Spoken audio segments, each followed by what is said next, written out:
All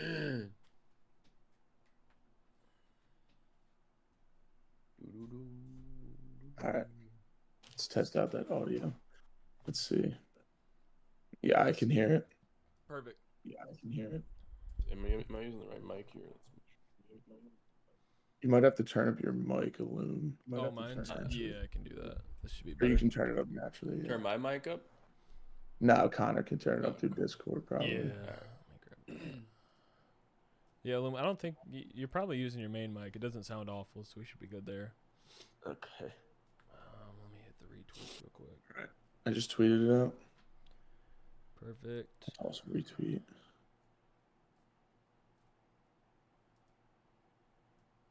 It's funny. I have access to Kevin Pulse's personals. Oh, yeah. Gotta So hit him with the retweet, too. yeah, I'll just flick retweets off of it. Wait, what? I actually forgot about that.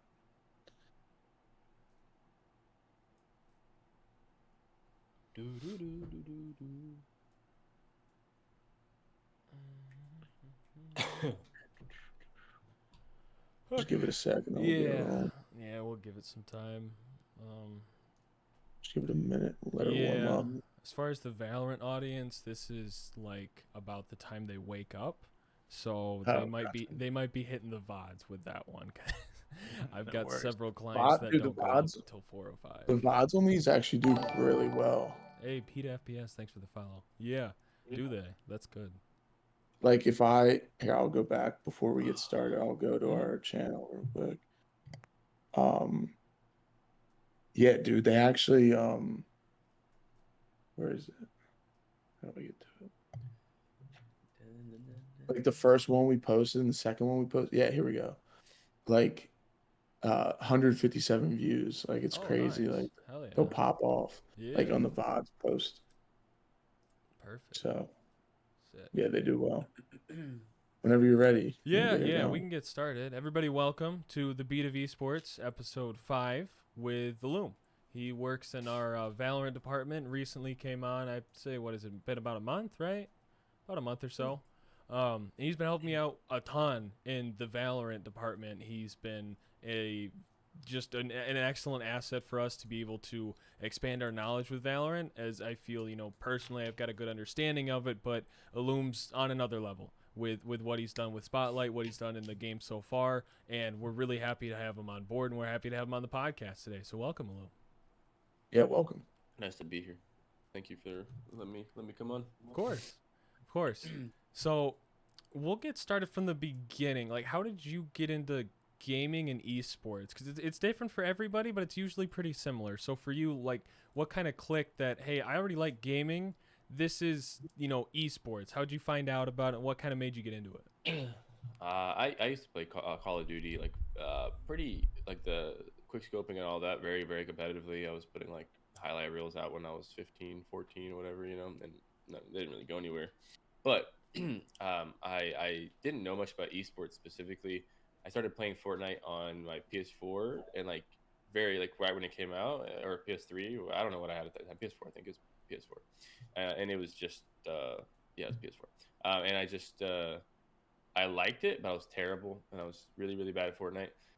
But everybody was so much better. I was like, I gotta play. I played with my friends, and I played, and I realized on a controller, I don't think I can do anything with it. So I got a keyboard, and I got a crappy TV about this big, and put it and hooked it up and hooked the keyboard up to my PS4. And there was, Yeah, input delay and all that, but I didn't know there's input delay because you don't know until you switch. And then yeah. about a little like a month in, I was like, okay, this isn't gonna work either. So I bought a PC, invested about $2,000 in my first PC. It kind of came pre-built. I put some RAM in there or whatever. And then I was like trying to compete. Still, and I got really really good the first month in, and I competed in Fortnite. Was like I was really good at it early, and then I realized that everybody else, was like 3 years younger than me, and they were way better than me. And I was playing college basketball, so at the same time, so it was really hard to compete and play college basketball. So I kind of quit and then went into learn about Valorant and trained for that and tried to play that and played that for about 6 months. and realized that I don't think I didn't really competing. I had a lot of like problems, health problems. I had like a lot of like eye strain every day, and my back was hurting just from like sitting there for 12 hours playing a video game. And that and I did go to school for marketing for 2 years in college. I didn't finish it yet, but so I always had that business mindset, and I was like, you know what, I don't know if like competing's there anymore for me, but I love watching people compete. So I started building a team. I built. It was really weird because I've never built a team, but I was like, you know how cool it would be to like build a team. So I went to this one guy I know, um, and he was like, yeah, you build a team for me, and I might pay you a few $100 or something like that. And I was like, I don't even know. I don't have any experience. Probably shouldn't pay me anything. Let's just see where this team goes. And we held trials. We held like 10-man trials. So it was like just a bunch of 10-mans. They're all playing. And I was like, oh, that kid's good. That kid's good. That kid's good. And at that time, I didn't really know how good kids were. I was just a tier 3 player. And I saw all these kids like, oh, they're so much better than me. Oh my gosh, this is cool to watch them play. And I spent the next 3 months building a roster called the Spotlight at first, just because I thought that was a really cool name, and then I was like, yeah, this actually is a really good name for in general, just for like the talent development that I'm putting on here. And so and that's kind of how I got into esports, and how I got into the I guess the business side of it from competing, because I did compete at Fortnite for 2 years, and only 1 year was really that successful. It wasn't really successful, obviously, but it was, for me, it was because I was proud of myself going from a PS4 Yeah. 10-second delay guy to being able to compete in high level scrims and some tournaments. But the next year after that, they took the pump out. They did everything, and they just ruined the game. I had no fun in it. I just scrimmed for a year and didn't do it. I just scrimmed and basically died first off drop for 10 rounds in a row, Yeah. and didn't place for like a year. But it was fun nonetheless. Dude, you know what's funny about you saying that? Like, I had a similar story. Like, I played college football, and then I wanted to switch to keyboard and mouse because I knew that was the way to go. And I was doing the same thing. I plugged in a keyboard and mouse into my PS4 Pro. I did that whole route. I was like, I bought a $2,000 PC, but I did not even attempt to go pro. Like it took me like 3 months just to figure out keyboard and mouse. So like, Yeah. I give you a lot of credit for even It was like hard. being semi-pro for a year and having some earnings. So I couldn't do it. Yeah. Well, yeah, it It was was tough. it was a lot of working. I worked at Starbucks for like 6 hours a day, and then I would just go home and practice all day. But as soon as they made that update, and then World Cup kind of ended, was my whole everything was pretty downhill from there, because it's pretty when you prepare for a tournament like World Cup, because I was still trying to get used to keyboard mouse. It wasn't easy, but I was really trying to get used to it. When you prepare that long for a tournament, and then you just pretty much do nothing for 10 weeks straight, you're like, oh, It's probably that's so not frustrating. satisfying. So how long did it take you to like get used to that switch? Because now I'm completely comfortable with keyboard and mouse, but like, because I So said it took me like about 3 months. So like, what would you say? Were you like quicker with it? No, I wouldn't say that. I just practiced a lot. So I played on obviously I played on controller at first, Right. and that was terrible. But I when I moved to the keyboard and mouse, since that I was using the keyboard and mouse for like I was grinding it on the PS4, but I could tell it was just awful. When I was playing 10 to 12 hours a day. So like, and I was just in creative for like 8 hours a day. So I was sitting there on my keyboard just spamming builds and spamming ways to build and all that kind of stuff. So if I didn't play 12 hours a day, and when I was competing in college basketball, like I was still like waking up early in the morning before classes, Yeah. practicing, and then I get home, I'd go lunch, and then we'd have a workout. After the workout, Right. I'd go practice, and then I'd stream. But no, it took a while, but it it was definitely really, really, really hard. Yeah. Because your fingers, it was so bad. I It was mean, terrible. there's nothing like Fortnite. Like compared to like if you compare it to like Warzone or something like that, the mechanics just don't even like align at all. Oh Or I yeah. mean, I guess how would you compare it to Valorant? Would you say are they It's a similar in like different game. aspects, or is Fortnite still? It's a different game. It's just a whole different game for sure. Yeah, Because I wasn't. great, but I could compete. I feel like mechanically, especially early on, because everybody was, building a one by one and sitting in it. But I could compete mechanically. I felt like even as a newer player, I didn't have CS:GO experience or anything like that, so um, I guess the aim wasn't there or whatever. But building, I practiced a lot. And when I went to Valorant, I knew I had lacked a lot of those mechanics. And so I played Overwatch for like 2 months. I got like diamond something. I don't know. I wasn't good, but I played a lot of it as McCree and just like DPS characters to learn how to, use abilities with my aiming. And then I played CS:GO and got to like face at level 7 in like a month or something, 2 months.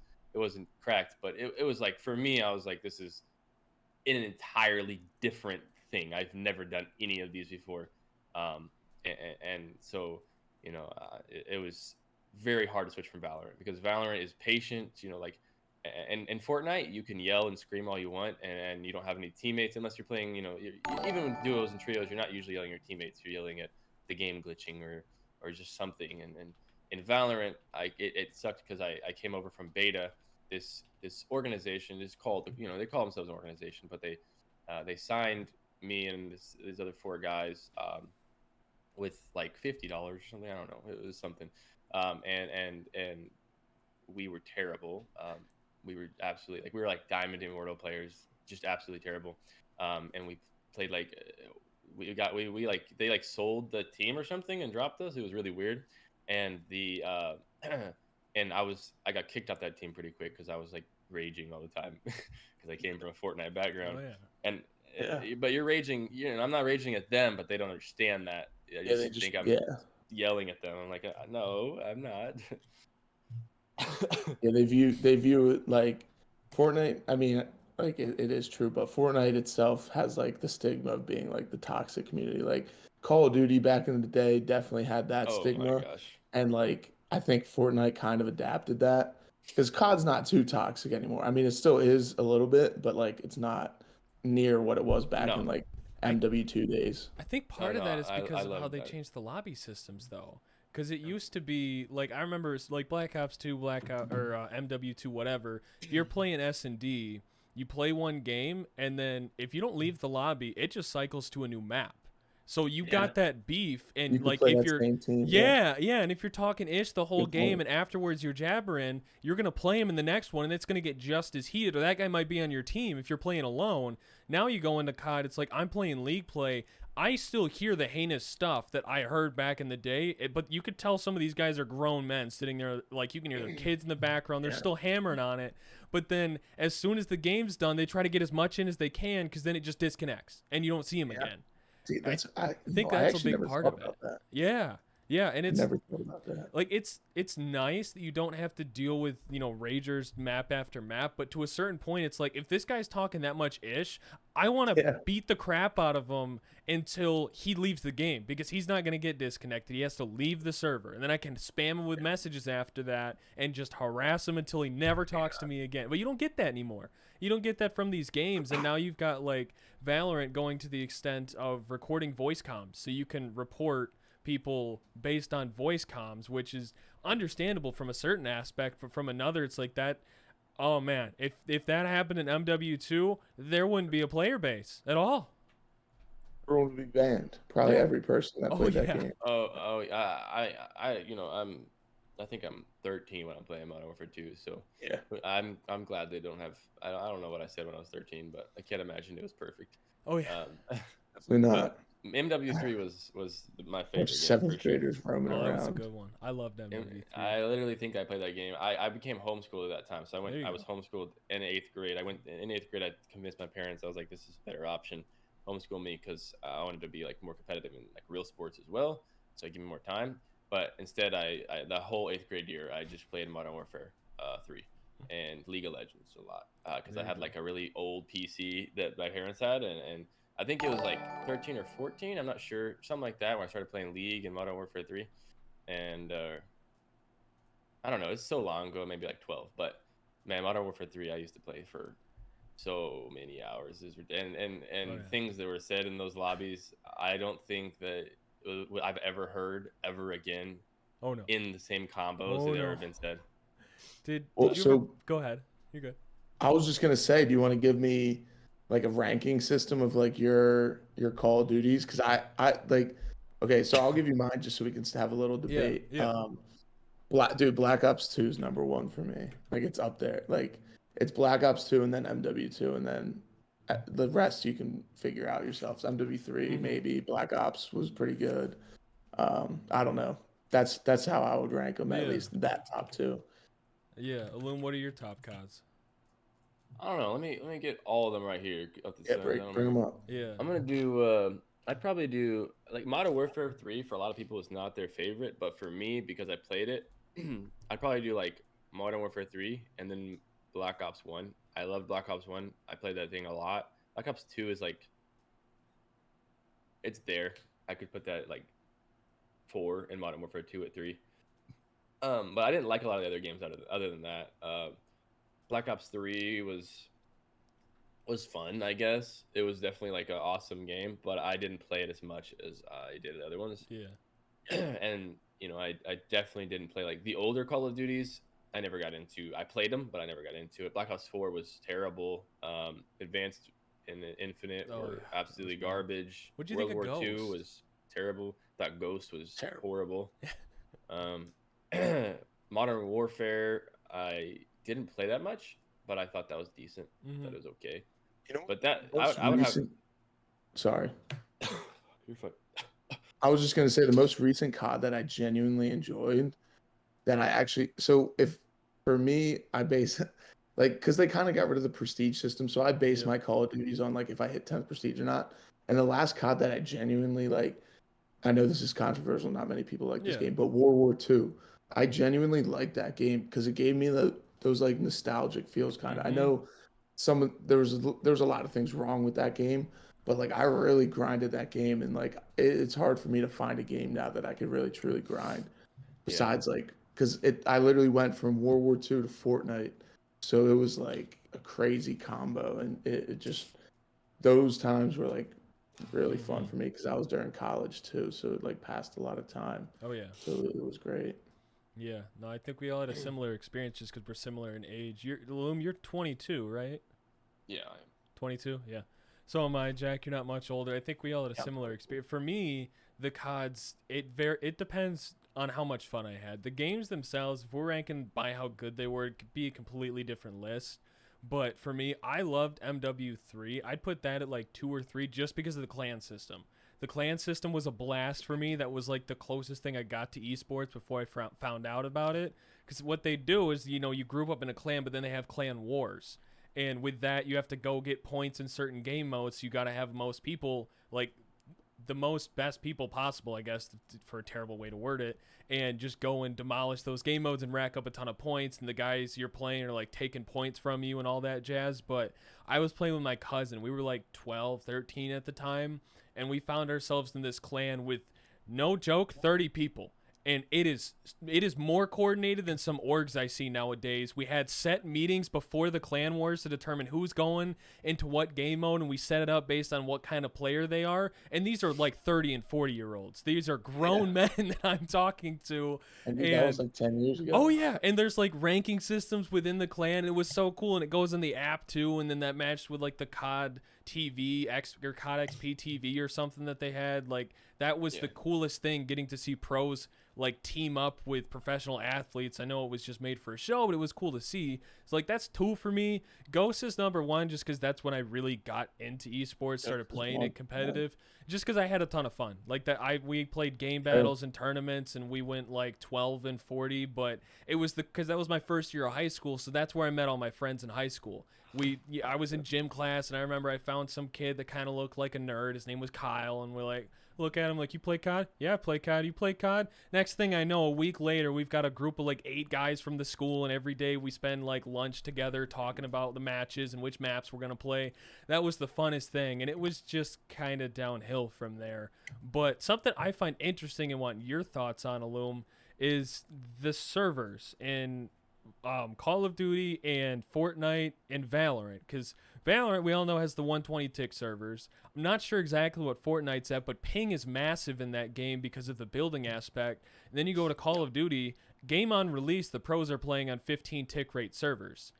And I don't know how they managed to do that, but for you, you've played all 3 games, and for Fortnite and Valorant, you've played at like, the top 1% with the players there. For you, outside of the game itself, when you're looking at infrastructure, what do you see in terms of differences? There's a lot of guys that are coming from Fortnite and going to Valorant. What do you think are the frustrations that they see, whether in game or with the servers or the way the infrastructure works? Because Fortnite, you just play a tournament, you're getting up there. If you're good enough, you can win any tournament that's open entry. But Valorant, you have to grind your way up. There's levels to it, and you can't just go to number one if you're the best player. You got to work your way there. Um, that's a good question. I don't know. The problem when I played Fortnite, I had an average of 65 ping in competitive. So I was lagging all the time, That's a lot, yeah. and Yeah, it's the not play ideal. style that I had to adapt to, and not even that I was ever that amazing, but the play style that I had to adapt to was really hard because I couldn't push people the way I wanted to. I couldn't take walls. You win 2 games or whatever, and then you're in a pro lobby and they're just W keying you because it's their throwaway game, and they have 5 ping and they're taking your wall, and I have to literally place a wall and a staircase just to know that it's going to be taken, and then go 1 level up, and then go 1 level down, and go 2 levels up. It's just ridiculous. It was one of the things that took the enjoyment out of it was that I couldn't take fights the way I couldn't take any fights actually. But you would eventually learn how to like read people, see if their like ping is high, it's just high. Like if I could take someone's wall or be close to it, I knew I could fight that guy. Just like stuff like that. The game was so amazing because of just like how detailed like the Valorant's awesome. But I don't think there would ever be a game that would beat Fortnite in its prime. Because no matter what I lagged all the time. I had my walls not placed because of ping. I got shot through my walls while holding the wall, and they weren't even breaking my wall. It was just shooting me through the wall. I've had so many glitches. I remember I played Winter. I think there was a Winter Cup or Winter Royale or something like that. Oh, we did horrible. Skirmish, yeah. We did horrible. We didn't even. I don't know if we got top 2,000, but we were competing, and um, it was I literally watched a hacker kill me. He had a FAMAS, when the FAMAS was terrible, like the newer FAMAS, and from like almost 150 meters away, he just triple dinked my head as I was like about to peek at a Jeez. wall, and it was obviously a hacker. Then he did to my friend, and the stuff like that happened so much in competitive, like just dumb stuff, and then it was Fortnite was probably the most irritating game I've ever played, but it shows that I loved it so much that I kept trying to play it. So like, I don't think there's gonna be a game that ever beats, like just the prime Fortnite. I've never. Yeah. I got into it really playing those game battles, like you said, from Modern Warfare 3, but I played it from Fortnite, and we were playing like kill races and Yep. stuff, and Yep. um, Yeah. I always wanted to play against Nick Merck or something. That would have been fun, but I was never good enough at kill races because that's a whole different game, and I was on a Hmm. controller in PS4 when I was doing that. But that was like some of the most fun. I don't think I ever won any money in kill races, but man, it was. I think I won $5 or something. But I think they like DC'd and we won. But There you go. those were Huge. so fun because we would tie, be 12-12, and then they're like we're looking for the last guy, and we're just those are some of the most fun times I've Yeah. had. And it's just like kind of going off that, like the platform it gave so many people too. It's Hmm. just if I compare games, probably like MW2 compares to Fortnite and like nostalgia, I guess. But like the things Fortnite did for people is just unmatched. Oh You know Oh, yeah. what I it's mean? ridiculous. Like Yeah. MW2, it like started some things. It was the start of like FaZe Clan and all them. Like, so, but they didn't blow up right away. It took them a little bit. Hmm. But like Fortnite, it was like overnight success Oh almost. yeah. Oh yeah. But they were playing for a while, but like they blew up from playing just that game. Like if Nick Merckx pops on Fortnite, guarantee he gets 50K viewers easily. Oh yeah. You know? Yeah. I Oh think no, 100%, 100%. that game itself, I'd be really interested to see where some of these people would be without Fortnite, because like you look at Ninja, and it's kind of common knowledge that he was on Luminosity when he blew up, but people not many people realize like how little he talked about it. It was pretty clear he didn't want to be with an org at the time because he was doing so well on his own. But the reason he was on Luminosity was because he was a pro Halo player and he had retired or stopped playing Halo or whatever happened and started streaming. That's why he was there. And you look at Nick Merckx, everybody loves him now. What's that?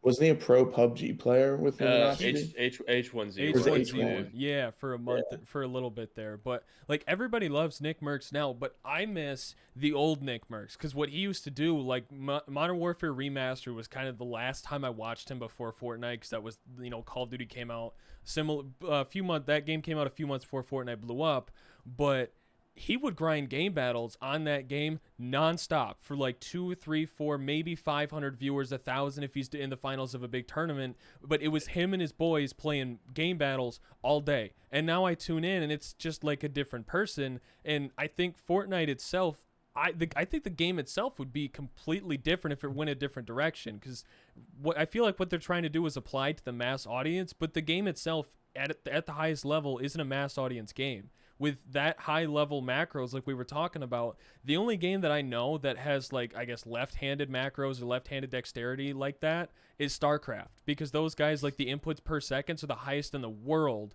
And Fortnite's kind of the only other game that's like that, where you need to press so many keys at the same time for the game. And I feel like if they went a different direction, maybe it was like, hey, we put a cap on how high you can build or how many mats, or we lower the mats or something like that. Because I think that's kind of where it lost the mass audience. Because I was like you guys, I played it in college. All my buddies did. But then as time went on, people started getting better and better, and turbo building came in, Yeah, and you that's shoot what I was one. gonna say. Yeah, and you Turbo. don't even want to shoot people, because if you shoot them and you don't kill them, they're just going to build to you and you're dead. And if you can't build well enough, there's nothing you can do about it. And that's where it lost me, because I used to play the hell out of this game, but I haven't really touched it since then, because it's like only time I play is when I'm with my buddies and we just run private matches, because that's when it's fun. We don't just get obliterated by people that are 10 times better at building than us. I was gonna say, Illume, what do you think was the because you played it a lot and you were a grinder back then. Like, what do you think really killed that game? Or I mean, it's still For like you, yeah. it's obviously not dead. It's still alive, but like to the casual audience, it's kind of out of touch, you know?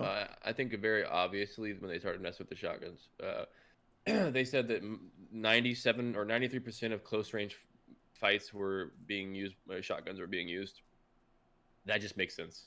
It's a shotgun. Yeah. Why would you use anything else? But that was their theory. That was their logic. Then they did the what the what we're talking about, The charge.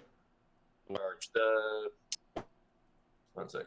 You talking like when you could This- switch the shotguns and there would be no delay? You can double pump or whatever it is. I think that's what it was called. I don't remember the exact Okay. term, but it used Um, to. My Yeah. mic unplugged.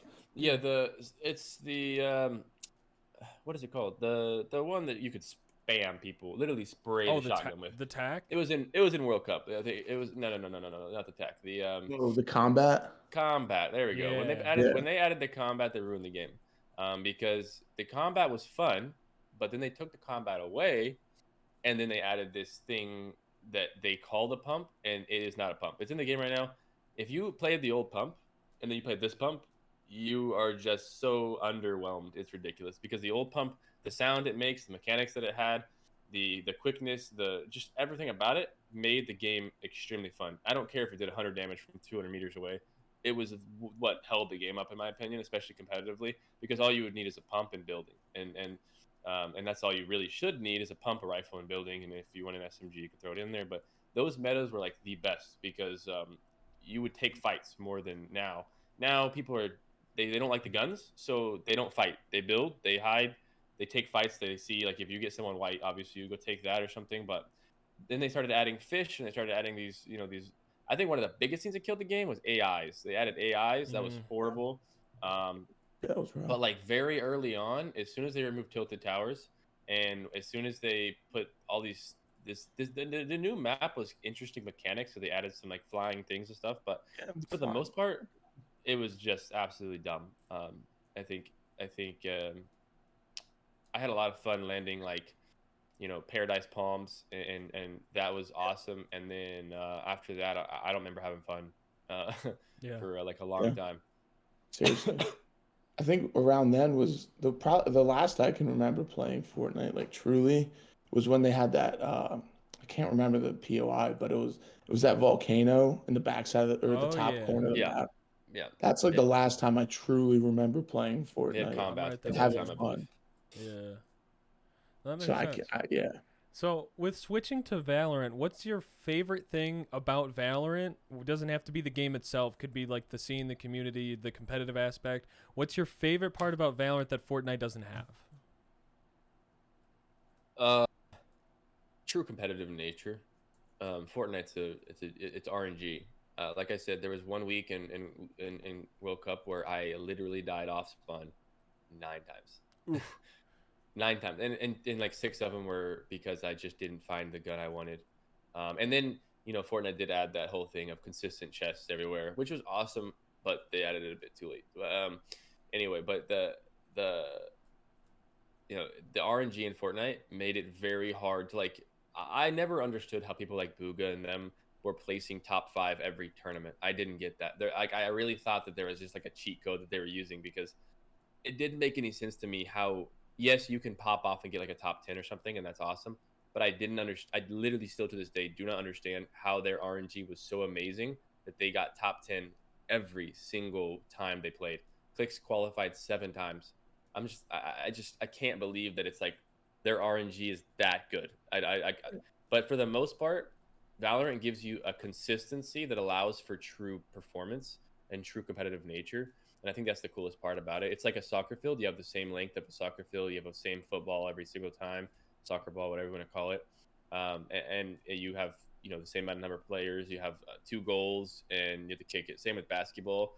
Like there's a consistency there, and without that consistency, how can you practice? Like the amount of time I put into Fortnite, if I put that same amount of time into CS:GO or Valorant, I think I would have been way better than I ever was at Fortnite. But I still to this day don't understand how people are that consistent. Like I know a lot of people that play were way better than me, and they were getting top 50s every single time, and that was even like, wow, how are you even Yeah. getting that every time? So to be someone like Booga, where you're literally getting top 8, top 7, top 9, 9, 10, 11, I just it baffles me because I don't know how your RNG is that good. Yeah. Yeah. Do you think that's why you saw so many Fortnite pros move over? There's not nearly as many left still competing, but there still are quite a few. If you look at it, it's obviously a majority Counter Strike players. There's quite a few Overwatch guys, but then past that, it's kind of Fortnite. That's the third biggest game as far as where pros have came from. Do you think that's part of why they switched? Because there was kind of like not a mass exodus, but right when beta was coming out, it seemed like everybody that played Fortnite was trying to play Valorant, and then some guys took it more seriously than others. But you don't necessarily see that a lot. You would expect more Fortnite guys to go play Warzone or something like that, but it's not nearly as common. I think everybody didn't like the game. I mean, it, the reality was is it was like good money, I guess, kind of like if you were getting top 750, you're getting like $300 in World Cup or something like that. So like there was decent money involved. So that's the only reason people like the majority of people stayed. And then they realized they could sit in a box and make $750. And I never liked that. Like even with high ping, I wanted to fight people. I wanted to be the best, and I hated that mentality. It's one of the things that just never let me be as good as I was. Is I was very um, if I had 3 ping, I would have been awesome. But I always just wanted to take fights. I wanted to fight everybody. I couldn't. So there was like a lot of things that if you were really good, you understood storms. Like I could guess a storm 60-70% of the time perfectly every time, for the most part.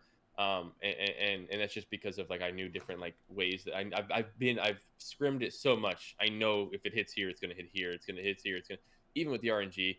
So like there was stuff like that that could improve your RNG, and I understand that maybe like a lot of it is just experience. But like if I played Bind in Valorant 1,000 times, my map awareness would get better. But like I could still like it's still the same like map from the first time I played it to the 1,000th time I played it. So yeah, I don't know. I think Valorant is something that the reason I even switched in the first place was because I found like the future in Valorant is just so much it's what CS:GO didn't have, in my opinion. And Yeah. so like I think that's what was missing in esports. And I think right now people are realizing that, but also like scared of it because it's going to kill their game. As soon as they realize that it doesn't matter if it kills their game, and they go play it, then the only problem with say that if you want to play Fortnite casually, you could very very easily. You could play creative, you could do whatever. Valorant, I don't think I'd play it casually, I don't. personally. I'm I awful. don't. I tried. It I, doesn't I go don't know well. how you do play it casually, but like same thing with CS:GO. You can play CS:GO casually though because of just like the troll things that Yeah. are out there, and though that CS:GO is actually pretty fun to play casually because you're essentially you can do you could do a lot of random things. I think that's where Valorant needs to improve is their casual side of things, and then keep because they're so focused on competitive nature that they don't realize that. I think the majority of people that are buying their skins want to be. Casual. I just got it. I got a DM that says, my son was born, and now I have absolutely no time to play. Therefore, I want to distribute all my skins to random Oh, look at people." that. There you go. No, that's okay. I don't think Um, so. so let me run this past you. How big do you think it would be if Valorant added surfing? Because for me, that was one of my favorite parts about Counter Strike. Getting warm up in the DMs, but you're trying to kill some time, hop on the server and do some surfing. Just like a mindless, thing to do, but it's also really hard and really fun at the same time. Do you think that would do well in Valorant? No, no. And it's because the movement in Valorant's so easy. They need to have more skill cap. That's the big problem. Hmm. Like a gold player can kill a radiant, pretty easily, and that shouldn't be like if I taught a gold player that you can't peek close angles, and then he'd be like, oh okay, so I just hold this wide and click his head when he peeks me. Yeah, and yeah, his reaction time could better or whatever, but like in CS:GO, the difference between a global elite and a silver player or a gold player isn't the aim. Yes, the aim is ridiculous and it's like raw and it's Yeah, like nasty, but if you got a gold player that was raw, like a raw aimer, there is no way in any circumstance that he kills a global elite ever, really. unless the global elite. I mean, 1 out of 10 times maybe. Yeah, obviously. But the global elite knows 500 flashes per map. He knows every single molly lineup. He knows this, this, this. His movement is just 10 times better because of all the practice he's done. His aim, it's not even just his aim, his positioning so much better. In Valorant, you have like three things to be good at. You have positioning, which is like pretty good. Utility usage, but it's not hard to use the majority of the utility. Yeah. It just takes like 10 minutes of server work, and then and then there's aim. But after that, the movement's not really there. The aim and mechanics aren't hard at all. You spend like a month of playing it, and you understand the game, and you can play. Your movement's fine. They need to make the mechanics a little harder, in my opinion, because there's not a lot of skill cap right now. Like Mm-hmm. it's kind of unfortunate, but I think they're gonna realize that. Like if they added sprays, gun sprays, that'd be Yeah. awesome. Gun sprays would be something that would like really make the scene not have to like vandal and like you pick a phantom 100% over a vandal if you're looking to spray. You pick a vandal if you're looking to tap, but that's not how it should be. Like in CS:GO, you have a gun that you only can use for CT and only for T side. You have an AK, and both have a spray pattern. And but you wouldn't buy one for spray and one for tap. It Yeah. wouldn't matter. You'd probably buy the AK for tap, but still wouldn't really matter either way. So they need to increase that. I think that's a big thing of Mm-hmm. it. So back to you in the competitive side. You talked about when you built Spotlight. You work with a lot more than just one team right now. How did that come into play, transitioning from, okay, I can kind of play on a team or manage a team, but we can add more? How did that happen, and how did you kind of get to where you're at now with how many teams you're working with currently? The first team I had, I obviously took me 2 months to really build the team, and that meant I was dropping a lot of people in the trials. So the first team I had, we as soon as I set the team and they were ready to go, we played BCT. We think we played at NSG and played really well. And then we played a BCT, and that was their like first big tournament. And they took a map off of 100 Thieves, and there was 10,000 people watching one of our player streams, literally. They all went Jeez. into his stream because it wasn't being streamed. Yeah. BCT was first round, so it wasn't being streamed. He had Mhm. like 10,000 viewers, something like that. Zypher, he was on our team, and he was, he was happy for sure. Oh, I'm sure. Yeah. Who was it But all the against? pros, 100 Thieves, Okay. and the first map went like 11-13. Everybody in the chat was just hyped. We're all hyped. I'm watching on like my big TV, and then the next map we win like 13-7. We destroy them, Huge. and then in Haven is their best map at that point, I think, and they beat us pretty bad, like 13-2.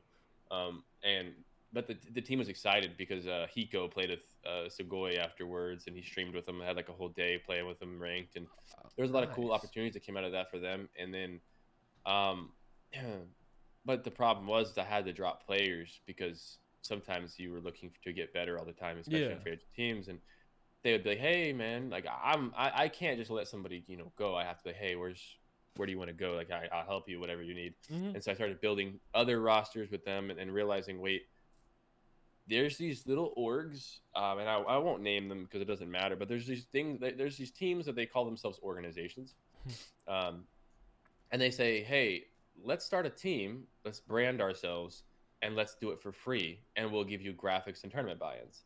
And I was like, I don't make a lot of money, but I make enough to pay people's buy-ins and give them some graphics. So I decided to kind of come up with this idea of, why don't I just, instead of you selling yourself to another brand and having to sign a contract and all you're getting is graphics and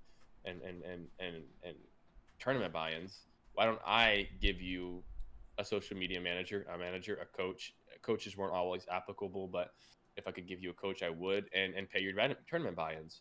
And it just made more sense to have it, you know, could kind of direct the talent on the teams to where I wanted to go. Um, and that was kind of where I wanted to go with that. And then I got up to like 12 teams or something at a time. And then they all kind of, free agent teams, the way they work is they win and they Fluctuate. Yep. lose, and then Yep. they all leave. And I knew that's how it was going to be. So I didn't invest so much money into them, because, but I did help them, with all their buy-ins and all that. And I realized there's a lot of managers and a lot of coaches that wanted opportunities, and then they all just kind of work together. Um, and now the plans have changed, but they're still somewhat same to the core. Nice. What's your favorite part about working with that many players? Because I'm sure I get a bit of a similar experience with working with clients as players, but you have much more of a hands-on approach to it because you're developing them, you're assisting with the talent themselves in the server, whereas the agent work is much more outside of the server. Like, what's the best part about in the server getting to spend that much time with the guys? I have really good relationships with the majority of the tier 2 and tier 3 scene, and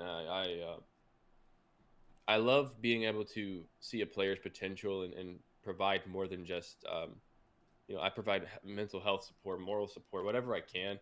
And it does take a lot of time out of my day. But I had to learn the hard way how to handle my projects, because then I would, I'd take on 12 projects and I wouldn't have time for anything else. But I don't know. I think you see a lot of these organizations and other, and not even to be harsh to them, but other agencies and stuff like that. And you see, as an agent, your goal isn't to develop a player or whatever. That's not what your job is. Um, but that's just where I have a passion, so I love to do that. And I love to see people like be better than me. In a sense, I love to see people with talent just become absolutely amazing. Um, and so I did it with 5 people, um, and they beat tier 1 teams. So it's just awesome to be able to have an opportunity in a field where I can essentially create careers by just supporting them. Um, it's a really awesome it's a wholesome feeling to see someone like, compete at the tier 1 level after you've been working with them for months. Yeah. It's like, I can't describe watching the 100 Thieves game. Like, I literally cried in a very manly way, Yeah, obviously. of course. Most manly way Big, possible. I spent 3 months building that roster, and there's people helping me, but none of the players, like I started with a Neon. He was an ex Overwatch player, kind of an unknown player in the scene. No one really, played on some teams, but very unknown. I started with him, and you know, watching him succeed in that environment after me believing in him for 3 months when no one else would, and same with 4 other players believing in them when no one else would. It's like I don't know. It's a really cool feeling. It's a feeling that I think a lot of organizations, especially smaller ones or newer ones, try to buy. You know, Mm-hmm. they try to purchase that feeling, and I don't think you can get that feeling when you purchase Yeah. it. Yeah. Not the same way. No, I completely agree. I think that's something that's the coolest part about esports for me is kind of like with was it football, basketball, the term any given Sunday. Anything can happen on that day, and that's what I loved about Fortnite when that kicked off. It's like my little brother, who I look at him like he's my little brother. He's a little shit. I'm gonna be better than him at everything forever, and then Right. the kid picks up Fortnite. I'm used to Call of Duty where he'll take a day off of school or on the weekend, or I'm hanging out with my friends. I just played for 10 hours. I got up like 30 levels. I'm like, that's fine. 1v1 me. I'll beat the piss out of you every time. But then Fortnite came out and he's better than me within a month. I don't play the game much, so I'm like, I can't let him be better than me, but he never stops.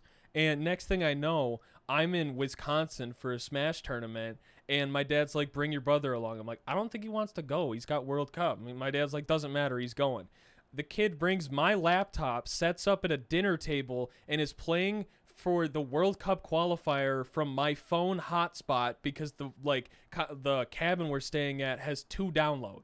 So he's playing from the World Cup on a hotspot, and we go out like on the kayaks. He was on a tiny pond, and he's running through the yard, gets in one of the boats, chases us down. I just qualified for day 2, and he was so excited and so hyped and losing his mind from a 5G hotspot in a cabin in Wisconsin. And you don't get that from all the games. And so even with Valorant, you get the teams that like they build the free agent teams, like with Moon Raccoons, for example, or Pugstars are the guys that build free agent teams that do really well. You get that storyline, and you don't get that when you just pay for it. If you just buy the best player, that's great. He's a great player, but where's the story progression? We want to see guys that are coming out of nowhere and making it, and you don't get that much anymore. But with the work you're doing, best case scenario, you get that every day with every player. And obviously, you can't have a 100% success rate, but you get to see those storylines firsthand. And those players now that a year from now, 6 months from now, whatever it is, could be the best player in the game.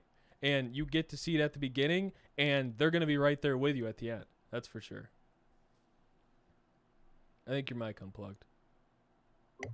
Yeah, the relationships are the coolest part. Mm-hmm. I know, with anything money comes, but the relationships are hard to beat. And it's kind of cool because a lot of people assume that like if you're like a higher tier player that I spend more time developing or whatever, but I actually don't. I'd rather work with like unknown players. Much rather work with unknown players most of the time because it's very, like I said, very satisfying to see them succeed rather than someone that's already successful and just wants your help. They're using you, but the other people they just want they want anything they can get, and it's pretty cool to see that. And I took a lot of time on people that probably won't go anywhere, but like they're such a great people that like I want them to. And now for some reason, whether it be my help or their own, now they're going places, and it's like I didn't see that coming.